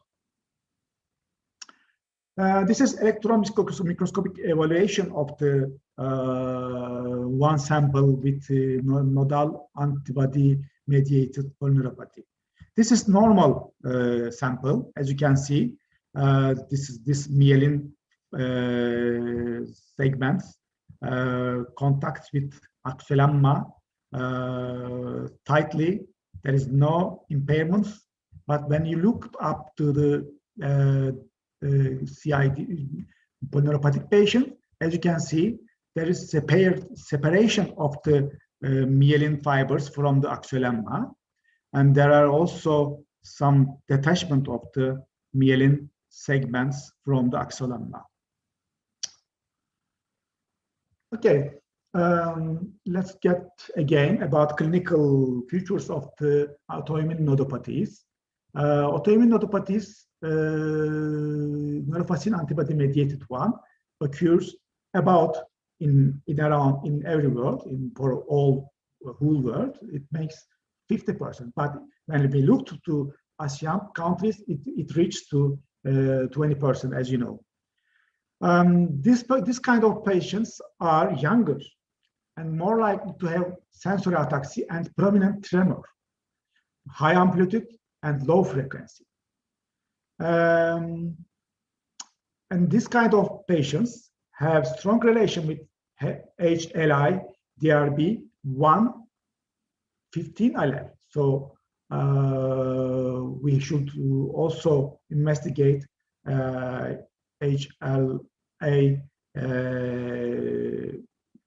genetic analysis. And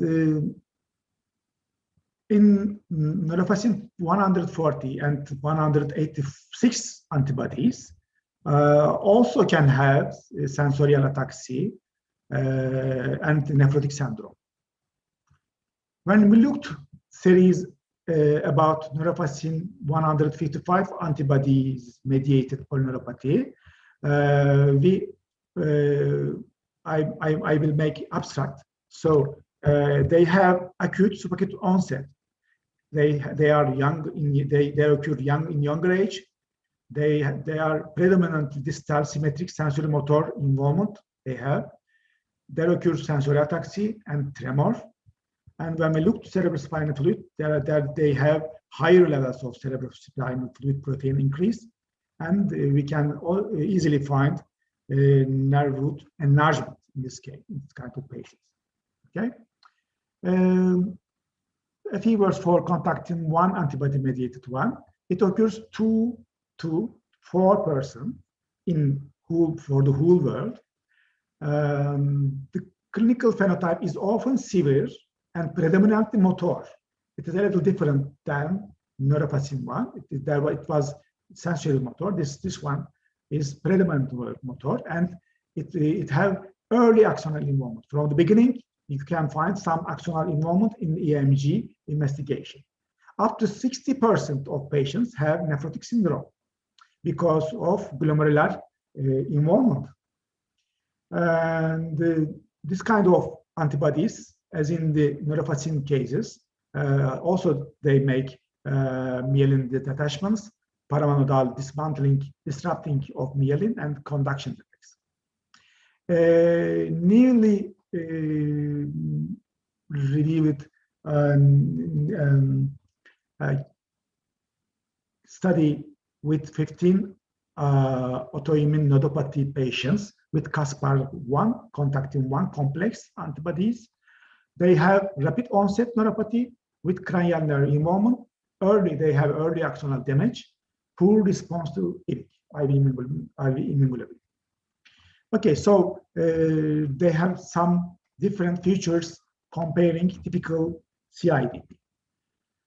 In Kira et al. Series, it is another Japan series. They noticed, especially advanced age of the patients, aggressive start, aggressive beginning, motor involvement, and early axonal involvement again. And when we looked all other studies about this kind of antibody-mediated neuropathies, they are acute, subacute, progressive, proximal, and distal, mainly motor, but sensory motor. They have high GSF protein. They are they occur mainly in advanced age. A few words for Caspar-1 antibody-mediated polyneuropathy. Their frequency very low, nearly 1% for whole world. there are less study about Caspar-1 positive cases. When we look to the cases, they also occur in advanced age. They also rapidly progressive. They have also rapidly progressive course, predominantly motor involvement, and there is some specific feature about pain. They have severe neuropathic pain. Okay, so if some nodal antibody-mediated polyneuropathy have rapidly progressive course and severe neuropathic pain, we should suspect Caspar-1 antibody-mediated one. Okay. A few words for electrophysiologic examination, especially for neuropathy, most common type of polyneuropathy, neuropathy-mediated, neuropathy 155 mediated polyneuropathy. They are mainly demyelinating, so reduced conduction velocity, prolonged distal and FA latencies, and also because of axonal degeneration to some extent, low amplitude compound muscle action potential can occur. Conduction defects is explained by loss of due to loss of voltage-gated sodium channels. In these cases, it was also mentioned about blink reflex abnormalities. In Chinese or Japan series, nearly 90% of the cases have blink reflex abnormalities, but in European country, it is less than Japan cases. Also, there are some web abnormalities, optic nerve due to optic nerve involvement. They have found up to 76% of the cases some web abnormalities, some web delay, but some delayment in the web responses. Even the patient has not any visual abnormality. So, as I mentioned before, they have also high level GSF protein level. They have HLI DRB1 15 positivity, especially in the ASEAN country. And in the spinal root investigations, with MR neurography or ultrasonography, marked hypertrophy in cervical and lumbar spinal roots, mostly in C5-8 roots. There is also hypertrophy of trigeminal and oculomotor nerves, up to 70%. And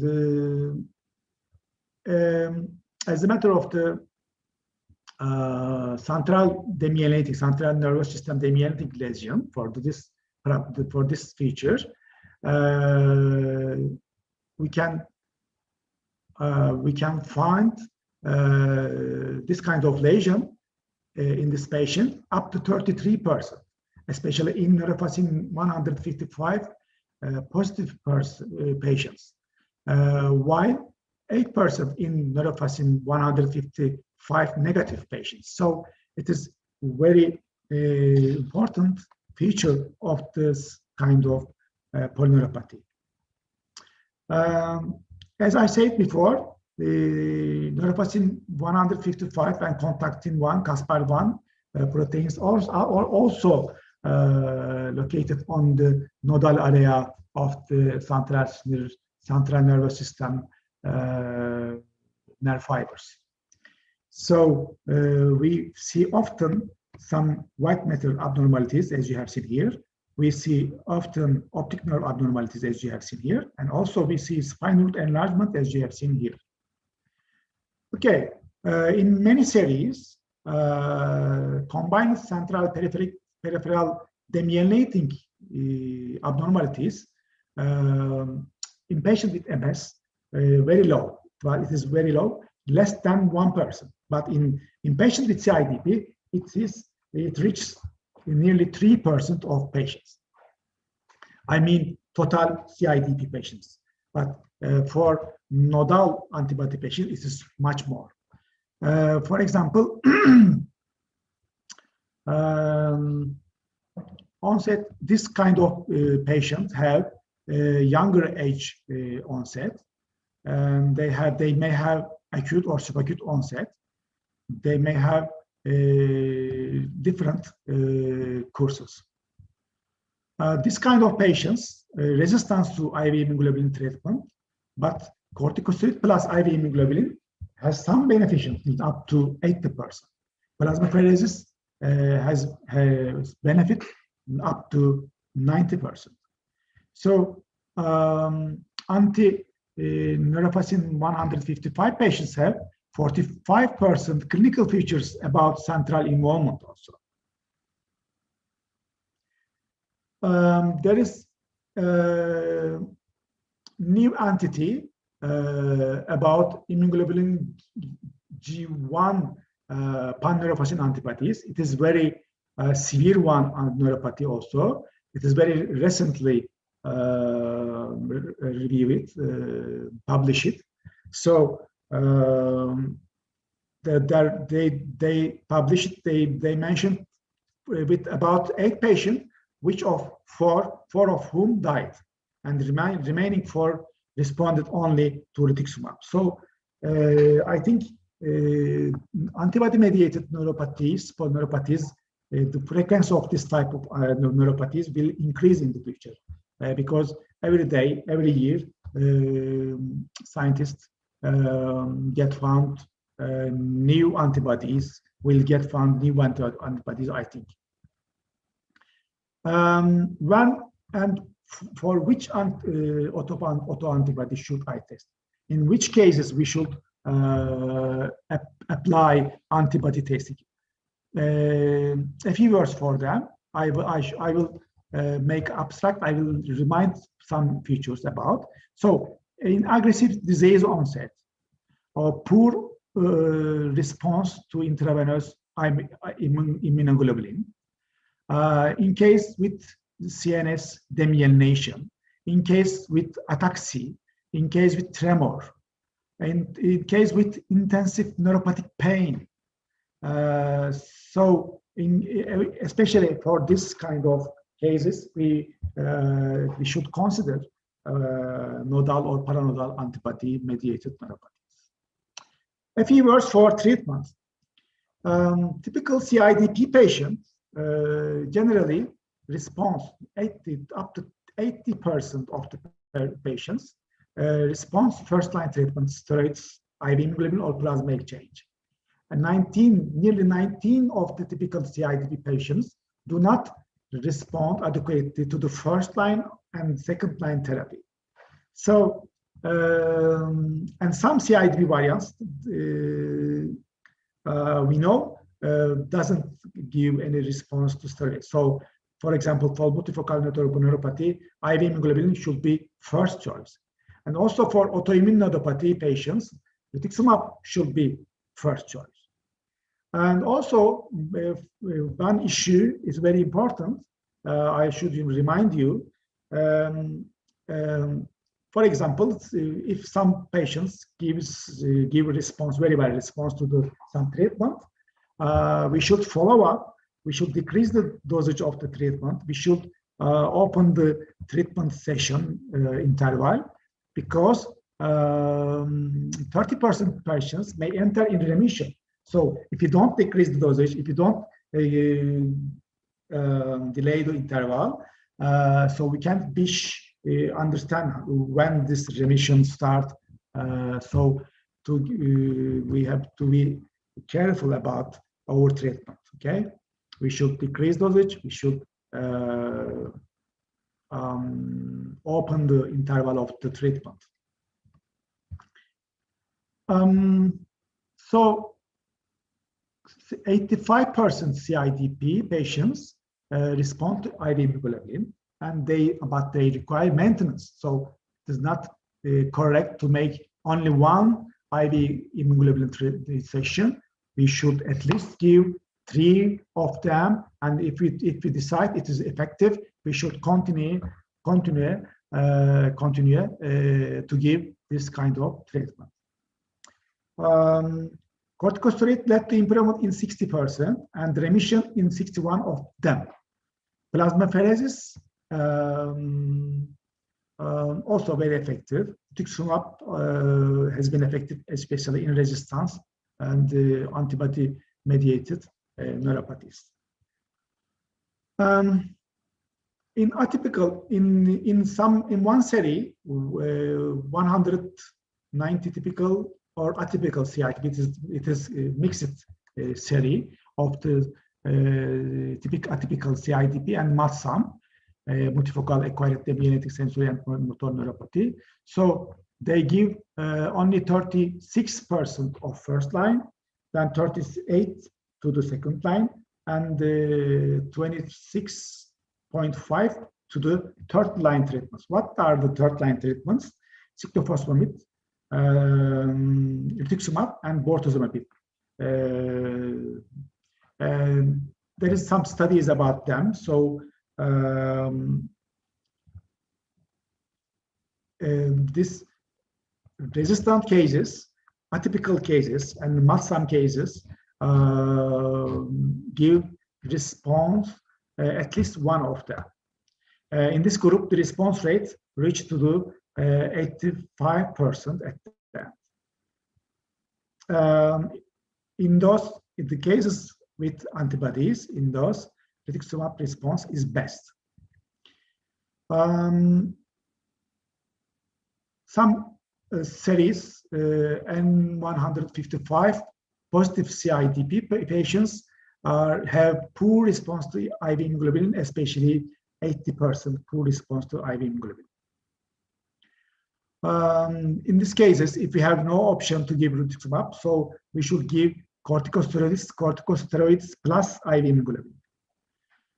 In this kind of cases, rituximab, some cases, 100% are responsive. In some cases, 80%, 70% responsive. A few words for IDP. You know, IDP cases gives treated by mainly IV immunoglobulin or plasma exchange, but some of the acquired acute inflammatory demyelinating polyneuropathy patients has antibody against nodal paranodal proteins also. So this type of polyneuropathy, this type of IDP acute polyneuropathic patients have poor response to conventional treatments. So in this case, if you have not enough response to the acute inflammatory demyelinating polyneuropathy, so we should apply to complement inhibitor eculizumab. It is proved nearly in some studies eculizumab is effective in this kind of polyneuropathy. So this was my last verse for all speech. So I repeat again, I made this speech for especially some atypical cases of polyneuropathy. In these atypical cases, there are some features we should suspect about nodal and paranodal antibodies because they need different type of treatment, especially rituximab-like treatment. So we should think about, we should remind them, we should do some antibody investigation to treat them correctly. Thank you very much for your attention. If you have any question, I can answer.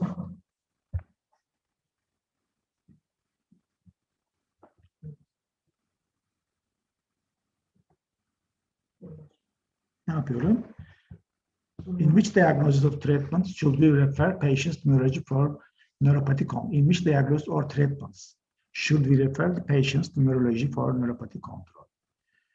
Like it is general question about neuropathy. I think all the neuropathic and polyneuropathic patients deserve to be seen by neurology. So if you think about neuropathy, focal or generalized, symmetric or asymmetric, sensory or sensory motor, etc., you should send all of them to the neurologist. But if they have seen by neurologist, if they have been given some treatment against neuropathies. You can follow up them. You can contact with neurologists to follow them, I think. And second question is the treatment of multifocal motor neuropathy different from the treatment of other type of peripheral neuropathy? Yes, of course. As I mentioned before, multifocal neuropathy, if we diagnose to the patient as a multifocal neuropathy, if we have anti-GM1 and GM1 antibody against, so we should give in advance, from the beginning, IV immunoglobulin treatment. Okay, because they give well response to the IV immunoglobulin treatment. They don't give any response to the steroids. Third question is that this drug therapy permanent treatment for neuropathic pain? Are there any surgical or non-surgical ways to complete imminent pain? Okay.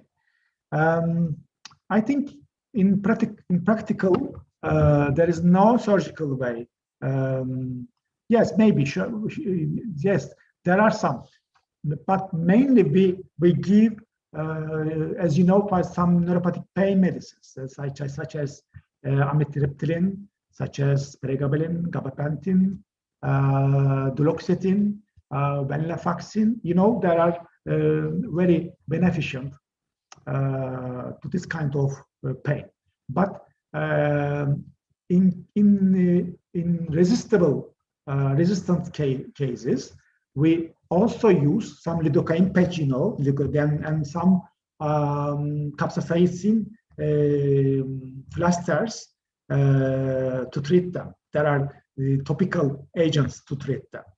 And then, if we can't achieve any kind of alleviation, any kind of recovery in this symptoms, in this case, there are some radiofrequency applications on root entry zone, for example. Some kind of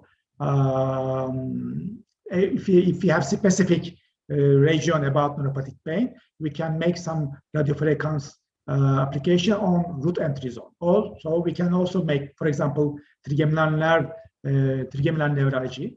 We can also do some ganglion blockages, alcohol blockages, local anesthetic applications, some pressure applications, and some radiofrequency applications on ganglion and root entry zone. Okay, there may be some surgical, to some extent, surgical methods to alleviate symptoms. I think it was the last. No, there is also last question. Neurological disease can often cause weakness in the leg and hand muscles. Is there such an effect in neuropathy? Neurological disease, yes, of course, both central and peripheral nerve system can cause weakness. If symmetrical, distally or proximally involved peripheral nerve abnormality occur, we can expect, especially motor involvement, we can expect to some extent mild to moderate to severe weakness, especially we see them especially in lower extremities. You know, neuropathies can be length dependent or length independent. What does it mean? Some metabolical and toxical causes affect mostly more the peripheral nerves with longest. For example, sciatic nerve, longest nerve of the body, and because of this longness, it it is more vulnerable, especially in distal segments. Because of the vulnerability, toxic causes and metabolic causes can easily give harm to the distal sections. But some kind of non-length dependent neuropathies, they affect both distal and the proximal segment of the nerves. CIDP polyneuropathy is this kind of abnormality, this kind of pathology. It can cause both proximal and the distal abnormality, as I explained before, because of spinal root and distal segment of the nerves have weak blood-nerve barrier. Okay, so both central and peripheral nervous system can make weakness, but there are lots of differences between them. For example, hemispherical involvement can make only one-sided left arm and left leg weakness. For example, spinal cord involvement can make paraplegia, may give rise to only paralysis or paresis in lower extremity. So we should give decision according to history, according to findings, neurological findings, and according to investigations. So I think I gave response about this question. Thank you very much for your questions. Is there any other question about CIDP or nodal antibody-mediated polyneuropathy? Do you have any question? Thank you. Okay. Thank you again for your attention, for your listening.